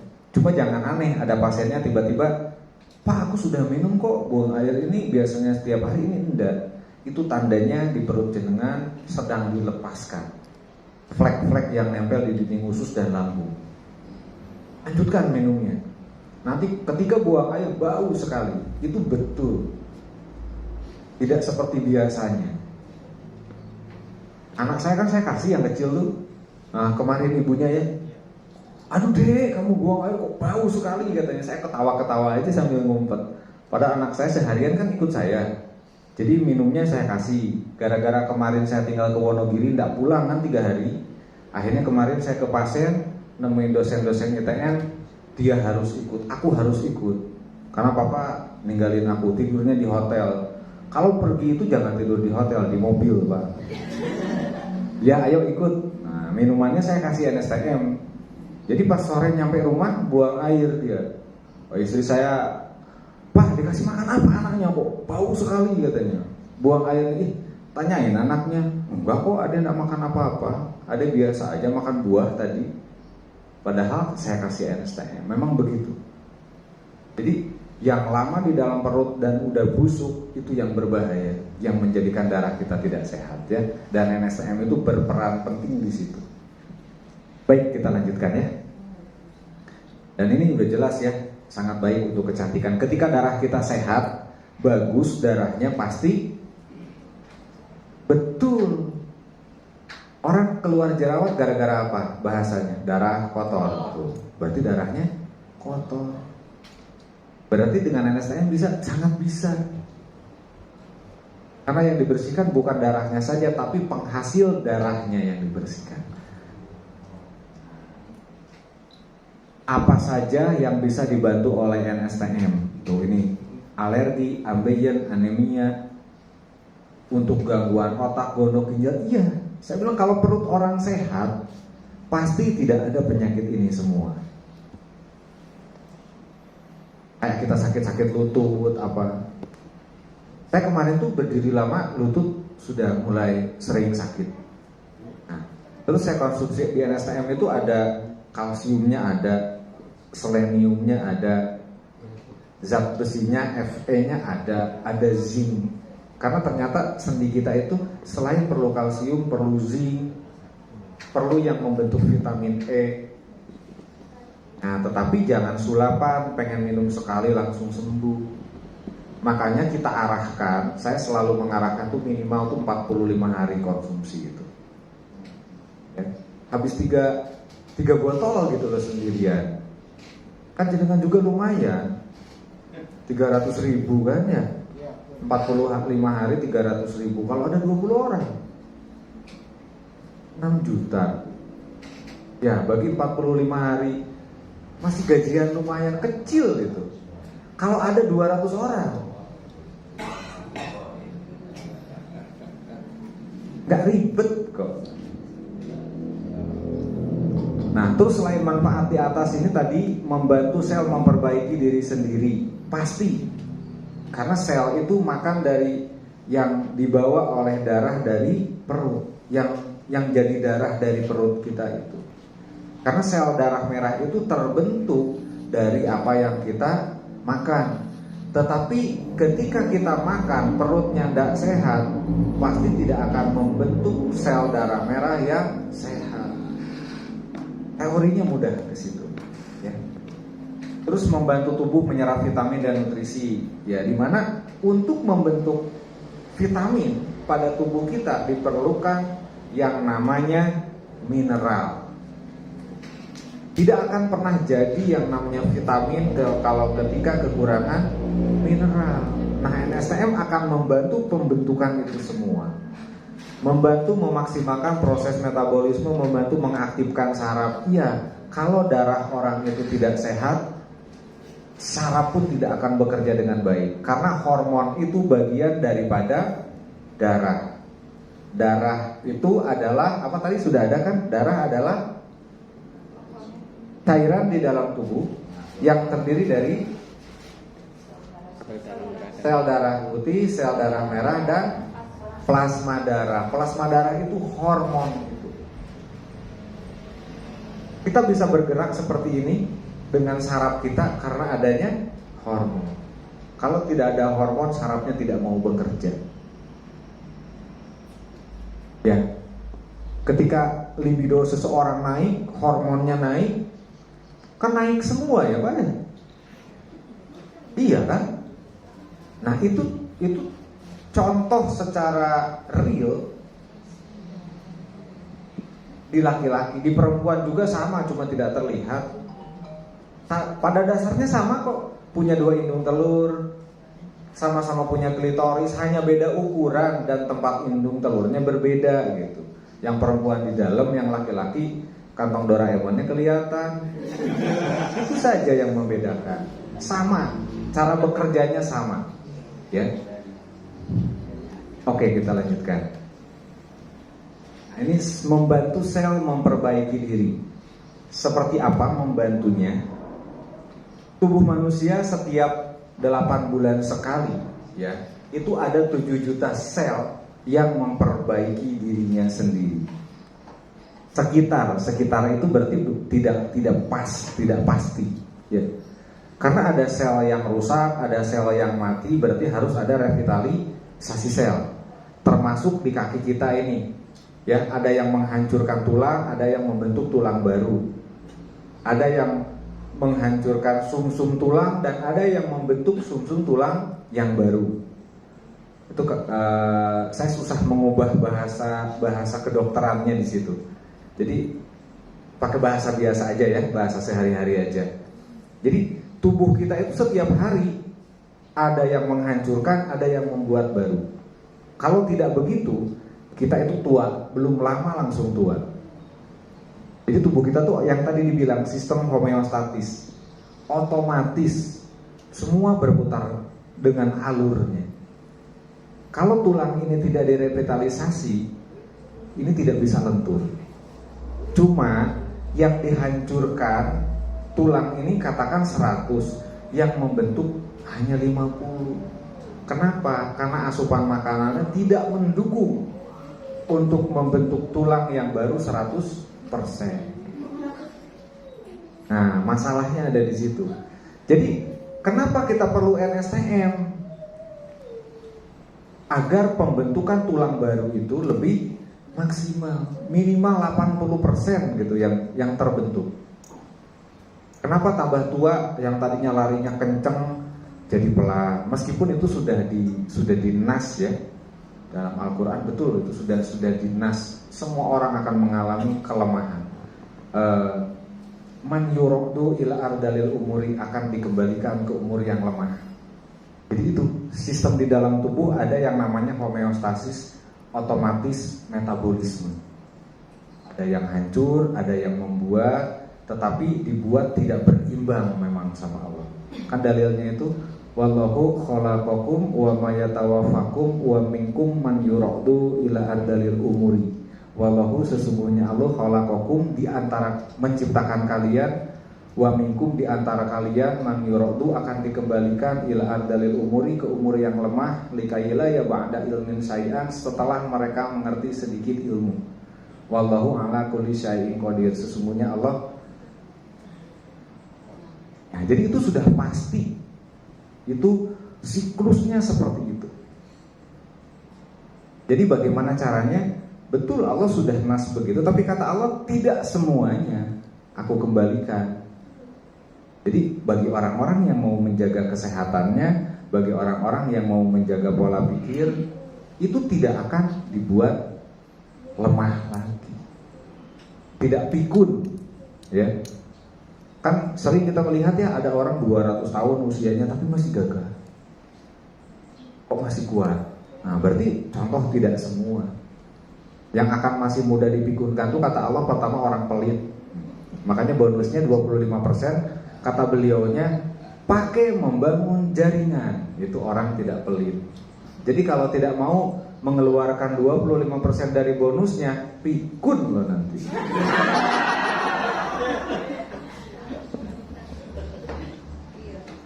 Nanti saya bicaranya jangan di sini, harusnya ya Pak. Pas acara yang lain nanti betul tak buka itu. Baik. membantu tubuh menyerap vitamin dan nutrisi. Nah, di sini tadi saya katakan terbentuknya vitamin A itu diperlukan adanya mineral jenis Z. Z yang ini apa? Zinc. K ini? P ini? Mg ini? Magnesium. Sa?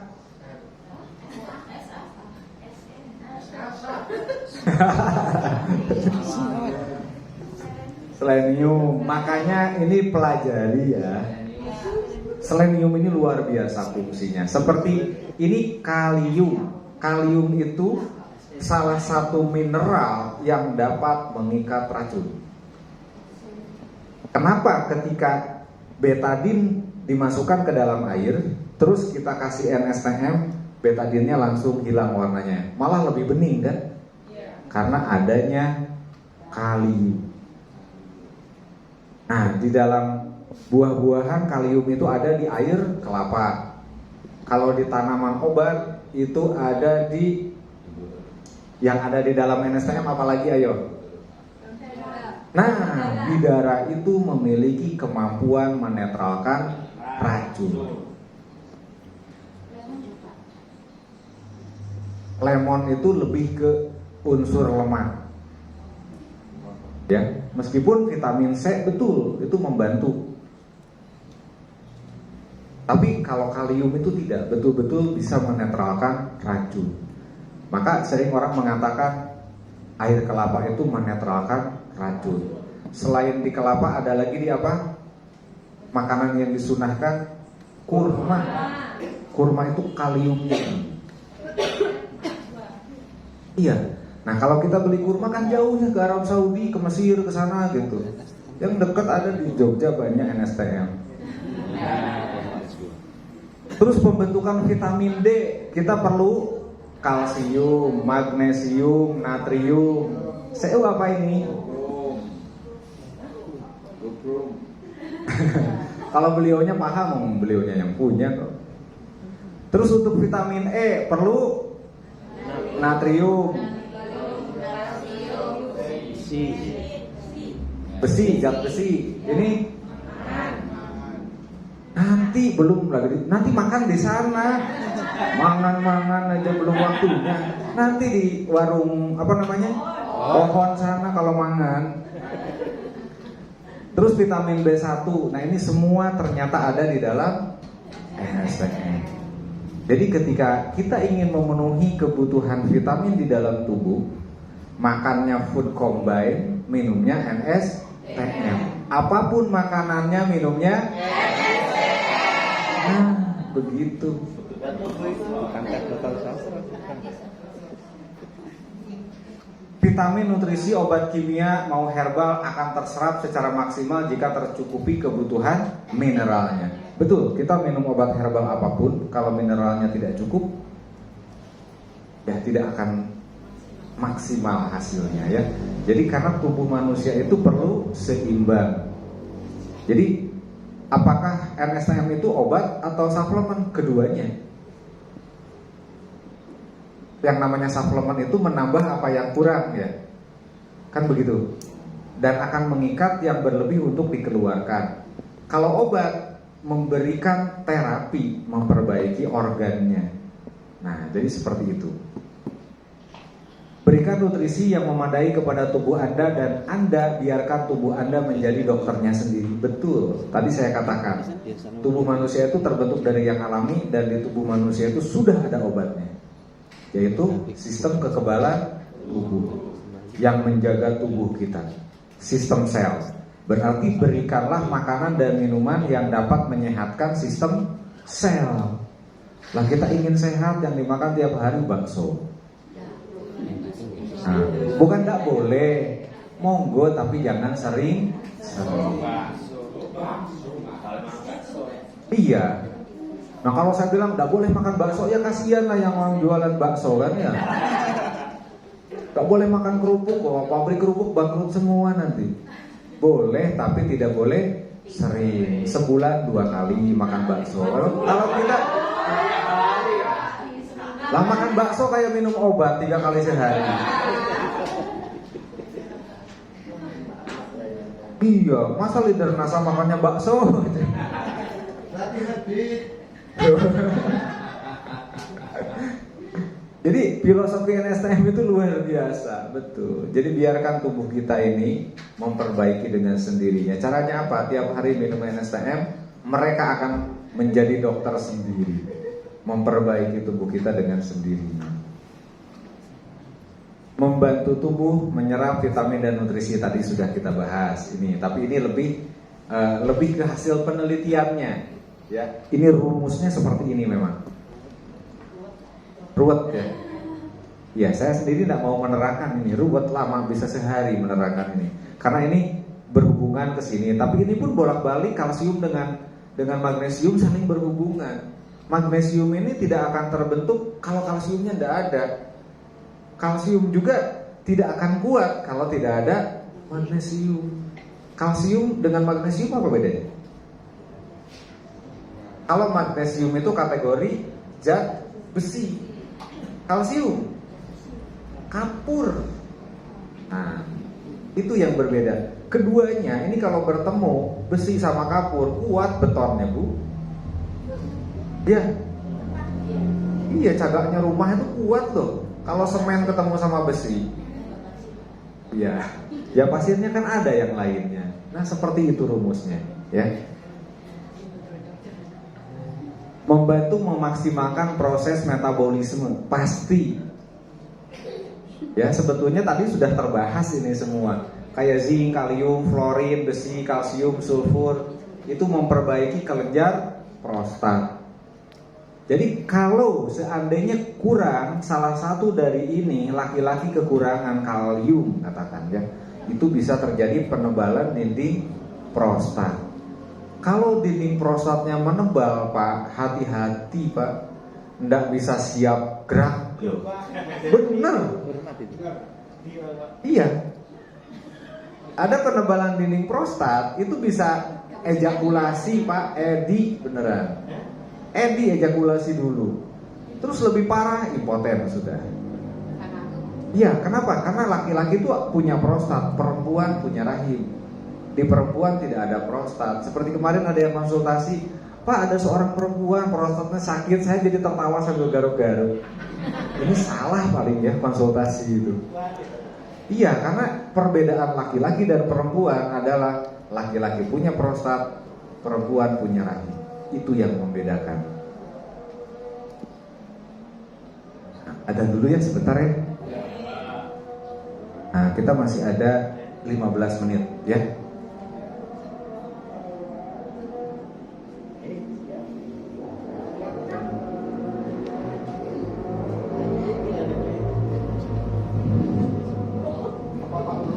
Pak Ulu mau adzan dulu, monggo.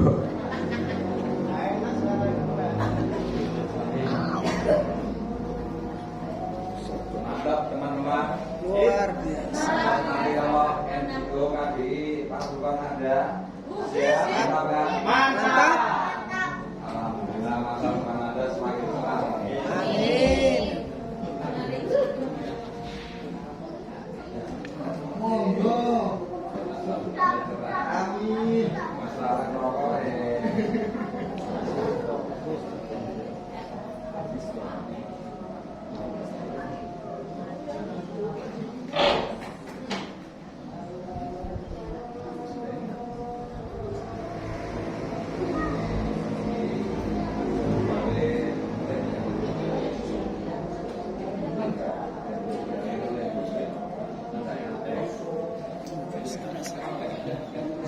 Nah, kan pada buka NSTM tuh. Iya sih. Aborkan ini pada tanya, boleh ngopi malamnya enggak? Boleh. Jangan di copy, rusak nanti laptop saya kok di copy.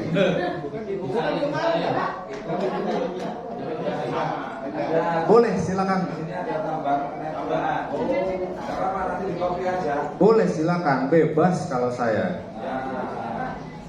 Katakan nanti, oh saya KDI pengen yang dibahas ini korelasinya dengan NSTM. Boleh, monggo. Sepakat. Iya.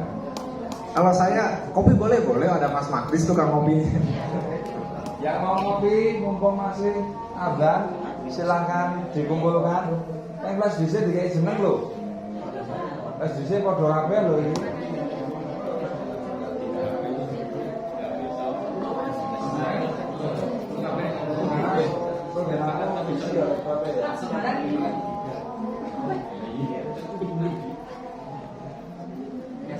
Kelas DC dikasih nama. Kasih dol itu. Pakai sipidol. Sipit, osdol. Sipidol. Baik, kita lanjutkan ya. Tadi yang kita dengarkan adzannya sudah selesai. Karena kalau nungguin semuanya, iya. Terus ada kandungan natrium, klorin, kromium, besi, mangan. Ini untuk memperbaiki pankreas. Ya, pankreas itu kenapa rusak? Bisa dari kekurangan natrium, klorin, kromium, besi, mangan. Pasti pankreas bisa bermasalah. Ya, dimana sel B pankreasnya banyak yang mati sehingga tidak dapat membentuk insulin secara alami. Jadi kenapa orang sakit diabetes? Karena banyak kematian pada sel B pankreas. B-nya itu beta, sel beta pankreasnya. Karena yang menghasilkan insulin adalah sel beta itu. Ada kandungan bromium, iodin, mangan, fosfat, silika, fosfor. Ini berhubungan dengan kelenjar pituitari ya, gland pituitari. Mengaktifkan semua kelenjar untuk menghasilkan hormon pertumbuhan, hormon tulang, hormon perangsang tiroid, metabolisme tubuh, perangsang folikel atau untuk fungsi seksualnya ya. Dan ada hormon prolaktin untuk menghasilkan ASI ya, merangsang produksi ASI. Nah, jadi ketika ini seimbang semua, maka pasti hormon pun akan seimbang. Sementara penyebab penyakit-penyakit yang terjadi pada tubuh manusia diawali dari ketidakseimbangan hormon. Kalau ingin awet muda, jaga hormonnya. Kalau hormon kita itu tetap seimbang, orang pasti awet muda. Ya, kalau ingin awet uang, jualin NSTM sebanyak-banyaknya. Yes. Terus untuk kalium, kalsium, fosfat ini berhubungan dengan fungsi pendengaran, hearing ya. Kalsium, kufru, magnesium, kalium, sulfur ini berhubungan dengan masalah tadi yang saya katakan, ada yang menghancurkan tulang, ada yang membentuk tulang baru. Iodin, klorin, magnesium ini berhubungan dengan kelenjar gondok atau gland tiroid. Ya, kelenjar gondok itu berhubungan dengan pola pikir. Makanya jangan suka cemberut, suami datang cemberut, gondok, saya supaya itu. Iya, betul kata orang tua zaman dulu, ojo nganggulan, gondok, itu bener, nggak salah. Karena gondok itu dipicu dari pola pikir, ya. Terus yang keempat, membantu mengaktifkan sistem saraf bioelektrik tubuh yang berefek ke masalah kecerdasan, meningkatkan daya ingat, meningkatkan konsentrasi, respon gerak meningkat. Nah, yang tadi saya bahas di awal ya, kekurangan cairan maka akan menurunkan daya konsentrasi. Jadikanlah NSTM sebagai motivasi agar kita sering minum. Apapun makanannya, nah terus mineral makro dan mikro tadi ini sudah saya bahas di depan. Ini hasil penelitiannya.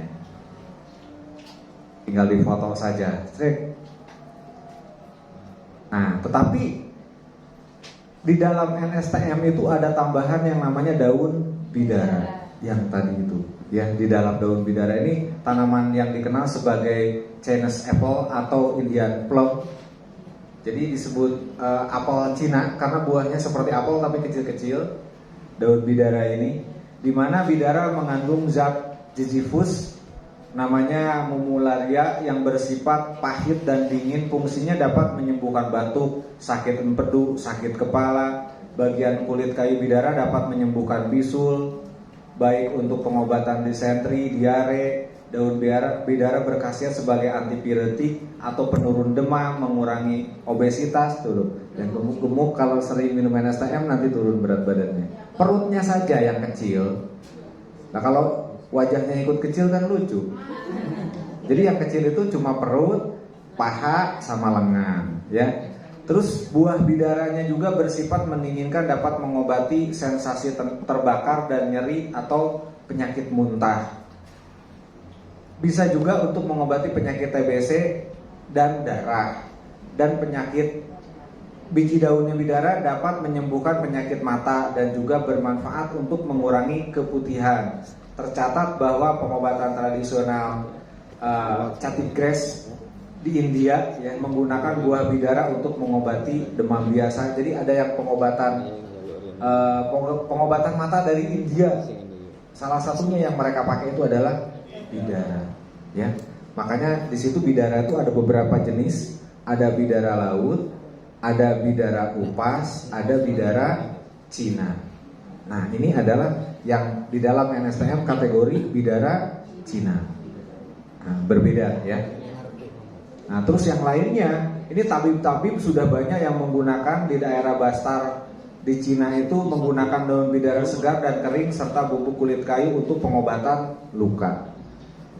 Makanya kenapa boleh disemprotkan di wajah untuk orang-orang yang ada jerawat, luka-luka jerawat ya, di luka. Salah satunya ada bidara. Dan daun bidara itu dalam kitab Atibun Nabawi disebutkan bahwa salah satu daun yang tidak disukai oleh bangsa jin. Iya. Iya.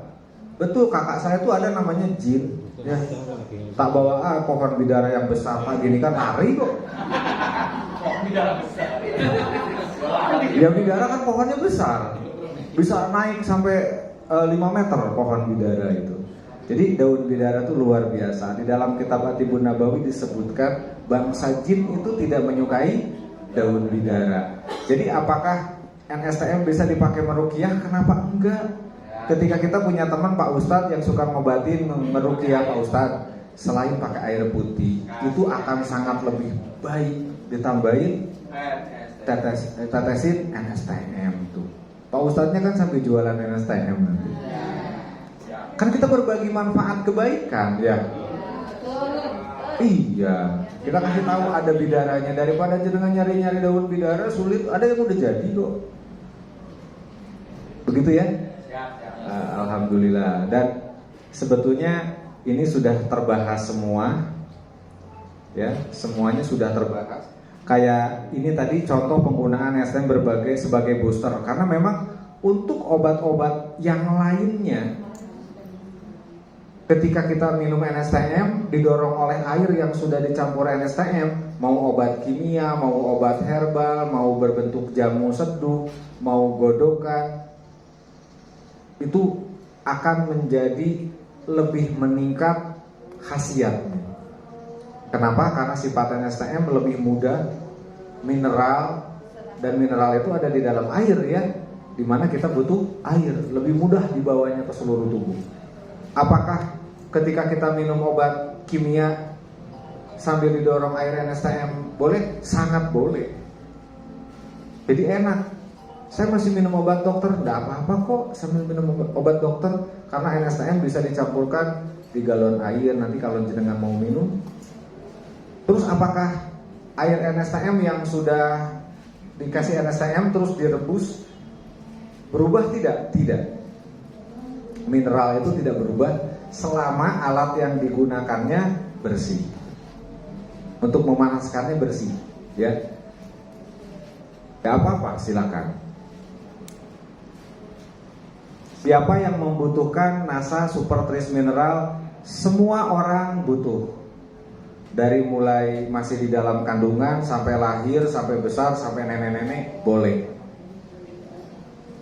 Karena semua orang butuh mineral, butuh minum.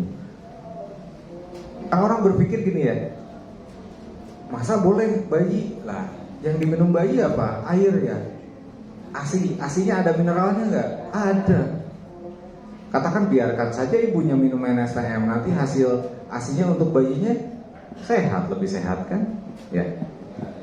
Jadi ketika ada bayi yang sakit, ibunya saja yang dikasih NSTM, nanti ibunya sehat, bayinya sehat, ya. Terus cara konsumsinya, nah sudah pada tahu kan? Ini saran konsumsi untuk anak-anak 0 sampai 1 tahun 3 kali 1 tetes per hari, 2 sampai 3 tahun 3 kali 2 tetes per hari, 4 5 tahun 3 kali 3 tetes per hari, 6 12 tahun 3 kali 5 tetes per hari. Konsumsi untuk menjaga supaya terhindar dari penyakit degeneratif 5 sampai 10 tetes 3 kali sehari. Konsumsi untuk pengobatan penyakit 10 sampai dengan 20 tetes 3 kali sehari. Konsumsi ekonomis. Nah, ini di sini ternyata NSTM itu bisa konsumsi secara ekonomis. Ya. Jadi 50 sampai dengan 100 tetes per galon air minum. Biasanya yang saya anjurkan itu 60 tetes. Rata-rata segitu karena satu botol itu bisa jadi 3 galon. Nanti kalau dicampurkan. Nah, jadi itu lebih ekonomis. Betul. Dalam ilmu hypnoselling, berikanlah penawaran. Dalam satu kali penawaran ada 3 keuntungan. Nah, dari satu produk ini sudah banyak keuntungannya, bukan 3. Ya, satu, rasanya tidak pahit. Orang cenderung minum obat takut pahit, tidak enak rasanya. Ini tidak, mudah diminum, mudah dicampurkan dengan minuman, dengan air putih, dengan sirup, dengan kopi, tidak ada masalah. Tidak akan merubah. Iya, malah rasanya rasa kopi. Jadi tris mineral rasa kopi. Ya, itu yang nggak ada. Produk lain boleh nggak begitu? Saya juga kalau jadi konsultannya mikir dulu. Waduh, kalau agarin tak campur kopi jadi apa? Wah, saya riset dulu tuh setahun. Kopi agarin. Jadi kopi agarin. Sip. Oke, kita lanjutkan ya. Tinggal sedikit. Jadi cara konsumsi nasa super tris mineral itu pemakaian luar. Nah, ini pemakaian luar. Kan sudah ya kemarin ya. Ketika demo ya. Nah, itu silakan dicampurkan dengan air kalau bisa. Saya sudah menguji dengan kalau untuk kayak luka-luka jerawat, luka bakar, itu saya campurkannya dengan air super O. Yang oksigennya tinggi, yang biru ya botolnya. Iya, betul, super O2 itu sangat cepat. Jadi kan kalau lagi pusing kepala ya, itu beli air itu, kasih NSTM, itu 15 menit rasanya otak kita itu cerdas kembali.